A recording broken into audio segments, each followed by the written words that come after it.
El Cardonal at Diamante. This is a Tiger Woods design. We were chatting before we went hot. The event that has historically been played, or at least the last handful of years, at El Chameleon in Mayakoba. We now go to the opposite coast. Tiger Woods gets to unveil this pretty new golf course. I think 2014 is when it opened up. And we were saying, in no way did Tiger Woods think, all right, I've got to defend this place against Ludwig Oberg. I got to defend it against Cameron Young. I've got to defend it against the PGA Tour. This is resort golf at its finest. And you think about what Tiger has said in his design philosophy. And I haven't heard him really mention anything about, what challenges PGA Tour players. It seems like the Tiger Woods design philosophy is based around everybody being able to play it, which is totally fine. I'm not sure what that's going to mean on the PGA Tour. It's a hard thing to design a golf course that everybody can play and at the same time challenges the best players in the world. So we'll see how that all plays out. I have a feeling they're going to go get it. The challenge won't be necessarily with the golf course. It'll be with, outpacing the other player. So that's the beauty of the game, is the competition never goes away because everybody's playing the same golf course. But it is pretty cool to see a Tiger Woods design. I'm just curious to see if his design business grows and continues, and if we see him come up with PGA Tour designed golf courses. Is this? Yep. I'm with you. I don't believe that this was the intent. Josh, if you want to show my screen, I've got the scorecard. I've got some metrics that I've kind of thrown together. But let's look at the card here, Greg. 72, par 72, 7,452 yards. When you start looking at this golf course, you're going to notice a couple of things. Zero rough. I'm not exaggerating. Literally zero rough. It's one single length of fairway that goes until you run into sand and or native area.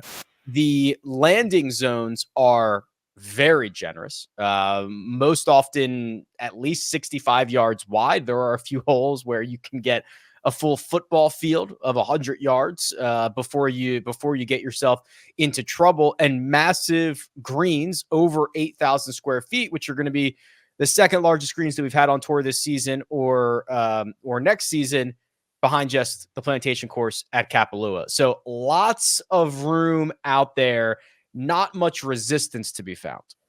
And there's a couple of factors here when it comes into the length of the golf course and how it plays. You have a couple of factors. One is the paspalum grass, which generally isn't very fast. So I don't think you're going to see a golf ball run like crazy. But with no rough and wide landing areas, it means they're going to hit drivers.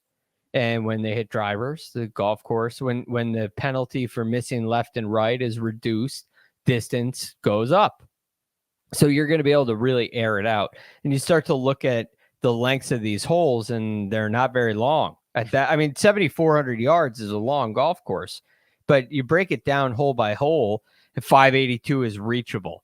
A 208-yard par 3 is middle of the road on the PGA Tour. It's not daunting in length by any means. 351, we'll see how that play holds. 483.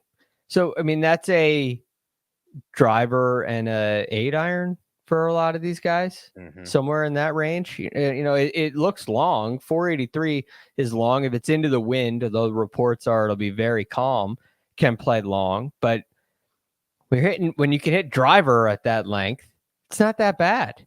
438. Driver wedge. 601. When you can hit driver, that becomes reachable. Which is crazy to think, but that's reachable. 489, same deal. 474, same deal. 200 yards with the 9th. So you start to look at these, and there's not a single hole where the length is daunting. Right. Which is kind of wild on a 7,400-yard golf course.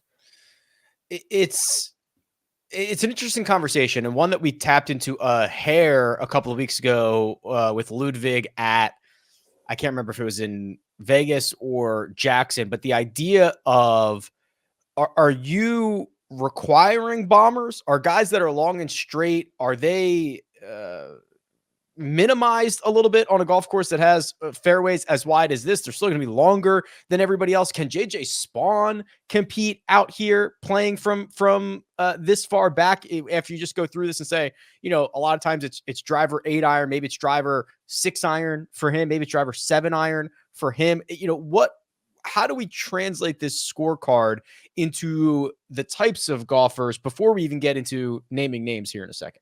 I certainly give an edge to guys who can hit it far.